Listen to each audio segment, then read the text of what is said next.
saya Asyatul Rahmi dari kelas A Administrasi Publik semester 2. Saya membuat video ini untuk memenuhi tugas mata kuliah Teknologi Sistem Informasi dengan dosen pengampu Pak Wahyudi Sofyan, Eskom MT. Di video ini saya akan menjelaskan mengenai pentingnya Decision Support System atau DDS dalam menentukan kebijakan. Pada dasarnya, DDS atau Decision Support System adalah salah satu sistem manajemen pengetahuan yang memiliki peran dalam mendukung proses pengambilan keputusan untuk suatu perusahaan ataupun organisasi. Kita pasti sepakat bahwa pengambilan keputusan bagi suatu perusahaan atau organisasi tidak bisa dilakukan secara sembarangan. Kesalahan kecil apapun dalam mengambil keputusan akan bisa menyebabkan kerugian dalam jumlah besar bila perusahaan yang memiliki operasional bisnis masih memiliki sifat yang pasif. Contoh sederhananya, sebagian besar dari kita pasti kenal brand ponsel terkenal di dunia yaitu Nokia. Dulu mereka diklaim sebagai perusahaan terdepan dalam industri telepon dan mampu menghadirkan inovasi yang digandrungi oleh seluruh konsumen di hampir seluruh dunia. Tapi karena selalu menganggap remeh teknologi telepon genggam terbaru, maka Nokia kalah saing dengan bisnis lain dan berakhir bangkrut. Yang dialami oleh Nokia ini disebabkan karena kesalahan mereka dalam mengambil keputusan. Hasilnya, Nokia yang waktu dulu sempat menjadi perusahaan terdepan di dunia, kini hanya tinggal sejarahnya saja. Kasus Nokia ini adalah salah satu dari banyaknya contoh tentang pentingnya perusahaan atau organisasi dalam hal mengambil keputusan. Masih ada banyak hal yang harus diperhatikan oleh suatu perusahaan agar bisa memilih suatu keputusan yang tepat untuk kepentingan bisnisnya.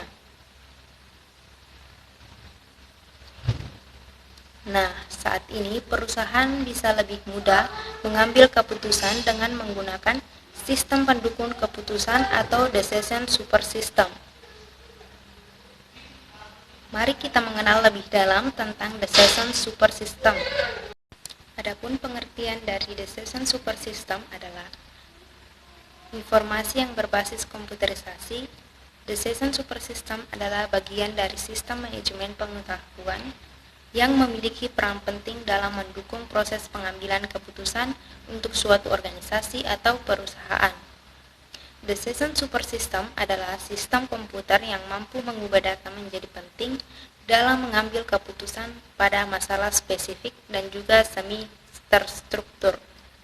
Dengan adanya DSS, maka perusahaan bisa lebih mudah dalam memecahkan masalah atau melakukan komunikasi pada setiap masalah yang terstruktur maupun tidak terstruktur.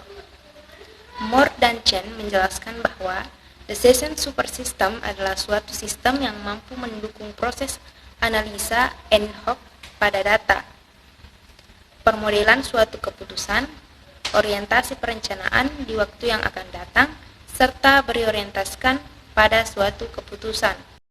Adapun beberapa karakteristik dari sistem support system adalah sebagai berikut.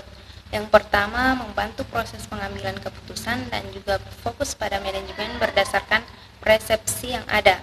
Yang kedua, mempunyai interface manusia atau mesin, yang mana manusia ataupun user masih memiliki kontrol pada rangkaian proses pengambilan keputusan. Yang ketiga, mendukung berbagai proses pengambilan keputusan pada pembahasan masalah yang lebih terstruktur, tidak terstruktur maupun yang semi terstruktur. Yang keempat, memiliki berbagai subsistem yang terintegrasi dengan sedemikian rupa dan bisa berfungsi dalam suatu kesatuan sistem yang andal. Membutuhkan struktur data yang lebih konversif dan mampu memenuhi keperluan informasi untuk semua tingkatan manajemen perusahaan atau organisasi. Tahapan dalam sistem pendukung keputusan dalam membantu proses pengambilan keputusan terdapat beberapa tahap atau fase yang dilakukan oleh Decision Support System. Beberapa tahapan Decision Support System tersebut adalah sebagai berikut. Beberapa tahapan Decision Support System tersebut adalah sebagai berikut. Yang pertama, fase integrasi. Kegiatan yang dicakup umumnya akan menekan pada identifikasi situasi dan juga peluang serta masalah yang ada. Integrasi pada pengambilan keputusan ini terdiri dari pemberdayaan lingkungan, baik itu secara terus-menerus ataupun secara intermittent. Beberapa kegiatan yang tergolong dalam tahapan integrasi ini adalah mengidentifikasi masalah atau peluang, klasifikasi masalah, dan juga kepemilikan suatu masalah. Yang kedua, fase desain. Fase desain adalah proses penemuan atau pengembangan serta menganalisis tindakan yang memang harus dilakukan. Dalam fase ini terdapat pemahaman pada masalah dan juga menguji solusi yang memang menjanjikan. Beberapa contoh dari kegiatan fase desain ini adalah memilih suatu prinsip pilihan, menghasilkan ataupun mengembangkan pilihan, dan juga menghitung seluruh hasil akhirnya. Yang ketiga, fase pilihan. Fase pilihan adalah suatu kegiatan dalam mengambil keputusan secara lebih kritis.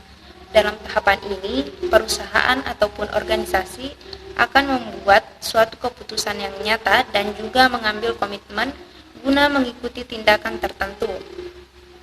Fase pilihan ini mencakup evaluasi, pencarian, dan juga rekomendasi pada solusi yang lebih sesuai untuk model. Solusi untuk model ini adalah berbagai kumpulan yang spesifik bagi sejumlah variabel keputusan pada suatu alternatif yang memang sudah terpilih. Yang keempat, fase implementasi. Fase implementasi adalah inisiasi pada pengendalian pada perubahan perusahaan.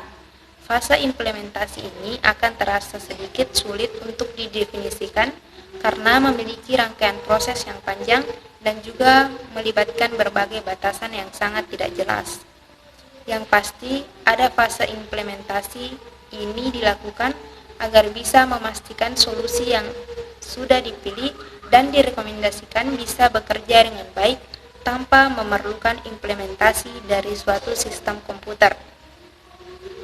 Batasan yang terdapat pada fase pilihan dan juga fase desain kerap kali tidak melihat karena kegiatan tertentu bisa dilakukan secara bersamaan di dalam kedua fase ini, dan juga pengambilan keputusan seringkali beralih kembali kepada desain saat sudah berada di pasar pilihan. Contohnya adalah ketika saat alternatif baru bisa dibuat saat seorang sudah melakukan evaluasi alternatif lain yang sebelumnya memang sudah tersedia. Adapun komponen yang ada pada decision support system adalah sebagai suatu alat untuk membantu memecahkan suatu masalah. Beberapa komponen yang dimiliki oleh decision support system adalah sebagai berikut. Yang pertama, data management. Data ini mencakup database yang berisi data relevan untuk beragam kondisi dan situasi. Database pada komponen ini sudah diatur oleh suatu software atau perangkat lunak yang dikenal dengan istilah database management system. Model management. Model ini melibatkan finansial model, manajemen sains statistikal, dan berbagai model kualitatif lainnya. Untuk itu, dengan adanya komponen ini, maka decision support system bisa memberikan suatu kemampuan analisa pada sistem serta kebutuhan manajemen pada suatu software.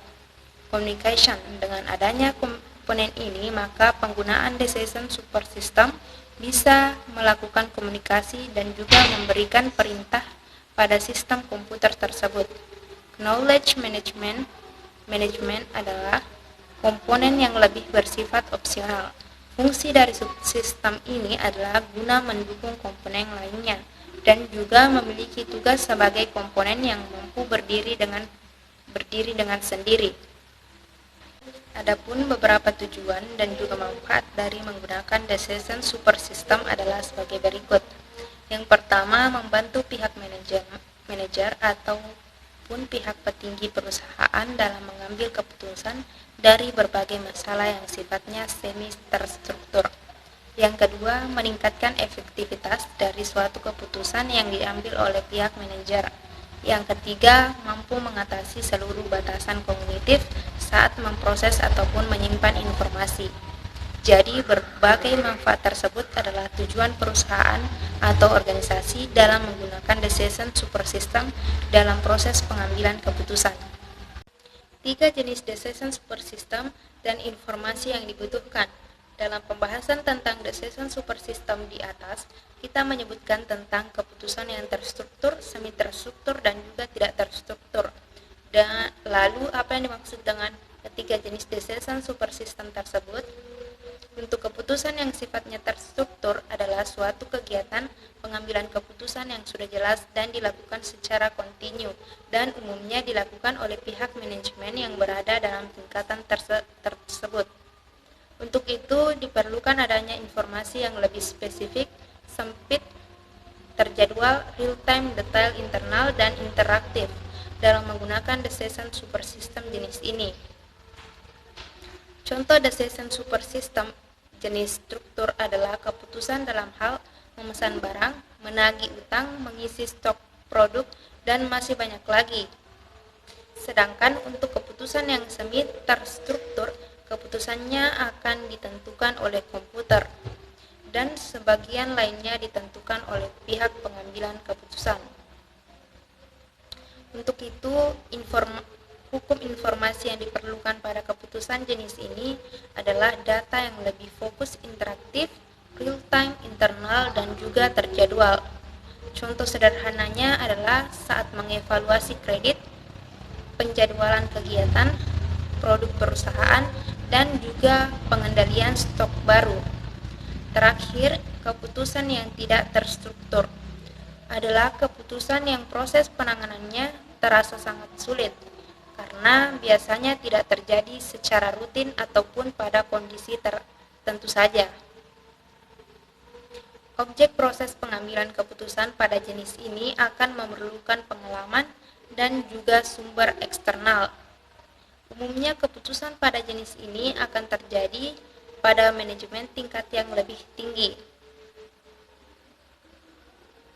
Informasi yang diperlukan tentunya adalah bersifat internal dan juga eksternal, lebih luas dan juga lebih umum. Contoh dari kegiatan pengambilan keputusan yang tidak terstruktur adalah pengembangan pada suatu teknologi baru, proses testing dengan perusahaan lainnya, serta perekrutan karyawan eksekutif. Sebagai kesimpulan, DSS itu sangatlah penting karena decision support system adalah sistem komputer yang mampu mengubah data menjadi penting dalam mengambil keputusan pada masalah spesifik dan juga semi terstruktur. Dengan adanya DSS, maka perusahaan bisa lebih mudah dalam memecahkan masalah ataupun melakukan komunikasi pada setiap masalah yang terstruktur maupun tidak terstruktur. Beberapa tujuan dan juga manfaat dari menggunakan decision support system adalah sebagai berikut. Yang pertama, membantu pihak manajer ataupun pihak tertinggi perusahaan dalam mengambil keputusan dari berbagai masalah yang sifatnya semi terstruktur.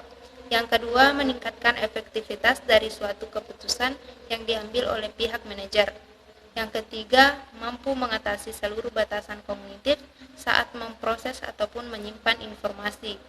Jadi, berbagai manfaat tersebut adalah tujuan perusahaan atau organisasi dalam menggunakan decision support system dalam proses pengambilan keputusan. Demikian penjelasan decision support system dalam pengambilan keputusan dari saya. Kurang lebihnya mohon dimaafkan. Wassalamualaikum warahmatullahi wabarakatuh.